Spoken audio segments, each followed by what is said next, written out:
السلام عليكم ورحمة الله وبركاته. ازيكم عاملين ايه؟ يا رب تكونوا بخير.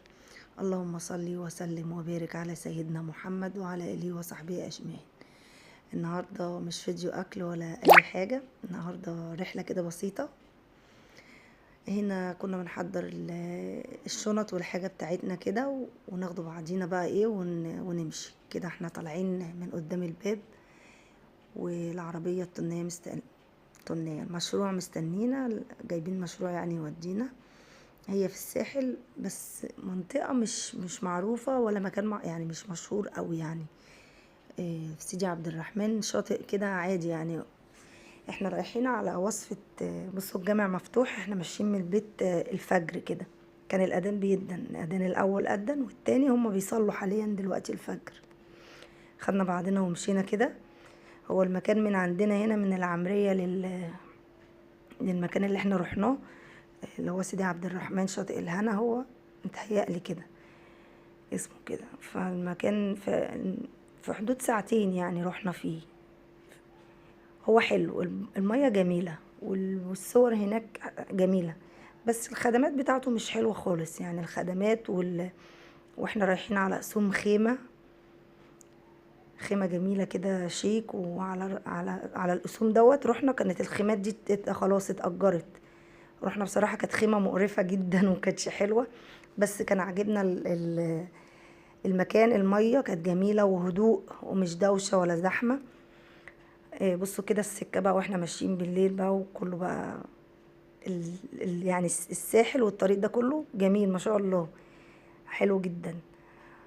طبعا يا جماعة اللي ما اشتركش في القناة يا ريت يشترك وما ينسناش كده في الاشتراك، ويا ريت في الكومنت كده كله كده يقول هو شاف من انه حتة، ويقول لنا كده في التعليقات عجبه ايه وما عجبهوش ايه.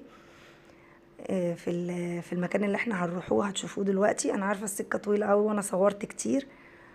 فاحنا بقى يعني عدينا الحمام، وقفنا كده شوية بصراحة بردك اهو وقت ده اللي احنا عدينا فيه الحمام. كارتة الحمام قعدنا شربنا شاي، كان النهار طلع خلاص. كوبايات عجبتني جدا، كوبايات شكلها جميل قوي، فحبيت اصور لكم اللقطة ديت. وعايزة يعني مش عارفة يا جماعة انا اكمل في الاكل ولا اعمل يعني فيديوهات كده، ولا انزل روتينات. انا محتارة بصراحة، لاني دي العلمين الجديدة جميلة تحفة ما شاء الله عليها وعلى شكلها. العمارات والحاجات اللي فيها جميلة جدا عجبتني. نرجع لمرجوعنا تاني. انا مش عارفة أنا اكمل في الاكل. انا قناتي بنزل اكل وبكلفه وبعمل يعني حاجات جميلة انا بالنسبة لي انا حاجاتي حلوة، فانا مش عارفة يعني انا اكمل في الاكل ولا اعمل فيديوهات روتينات. طبعا انا حكاية ان انا اظهر دي لسه صعبة شوية، ان انا ابين نفسي يعني واطلع على القناة. بس هو ده احنا اول ما دخلنا انا بصور بقى المكان والعشش اللي مش عارفة اسمها ايه، نسيت اسمها اللهم صل على النبي. الخيمة هنا الشباب اولادي يعني واصحابهم بيتصوروا هنا، والمكان في الصور تحفة يعني. الصور هنا في المكان ده جميلة جدا. بس هنا زي ما قلت لكم مفهوش حمامات.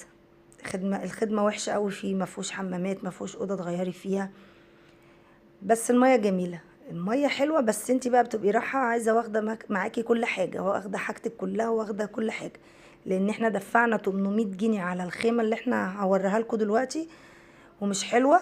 بس المية عجبتنا واليوم كان جميل والله، كان جميل جدا. انا كنت مصورة حاجات اكتر من دي، بس بصراحة يعني حبيت ان انا اخلي الفيديو صغير ومبقاش طويل عليكم.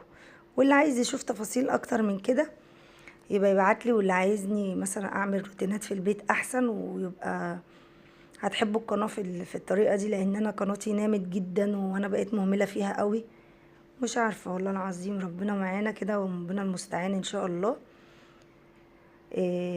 عاجبني المنظر قوي ده، المنظر ده جميل جدا. بصوا البحر رايق قوي مش زحمة يعني كده. البحر يعتبر احنا طول النهار كان بالمنظر وادي الخيم اللي انا بقول لكم عليها يعني. الراجل اللي واقف ده يعني هو اللي عامل الخيمة دي لنفسه.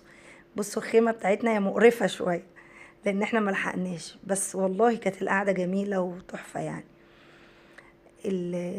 الخيم بقى الكبيره المعموله بقى بانتظام وشكلها حلو دي، بص انا بشاور لكم عليها، اللي نايمين بقى واللي نايم واللي بيشرب شاي. ودي عملنا بقى، كنا واخدين معانا بوتاجاز واخدين حلل يعني حله معانا، هم قالوا لنا بقى ايه هناك النظام كده. بصوا ابو صابر اخويا عمل لنا اللي هي المكرونه الجاريه دي، وكله قعد ياكل اكل يعني. وكان يوم والله تحفه. مشينا بدري، قلنا احنا مش عارفين الوقت بالليل هيبقى عامل ازاي في البحر هنا، مع ان العربيات والاتوبيسات اللي جايين ده اتوبيسات جايين رحلات كمان فيه، يعني مطلعين رحلات فيه، مع اني ما فيهوش خدمات. انا كنت مستغربه ان ازاي دي رحله وما فيهاش خدمات، يعني جايبين الناس رحله وما فيهاش خدمات. وهنا بصوا ادي بقى من بره الشاطئ يعني. طبعا بردك ما فيش يعني الفلل والحاجات دي البيوت، انا حاسه ان هي مهدوده، ما فيش بيوت ولا في حاجه. وكده الفيديو بتاعنا خلص.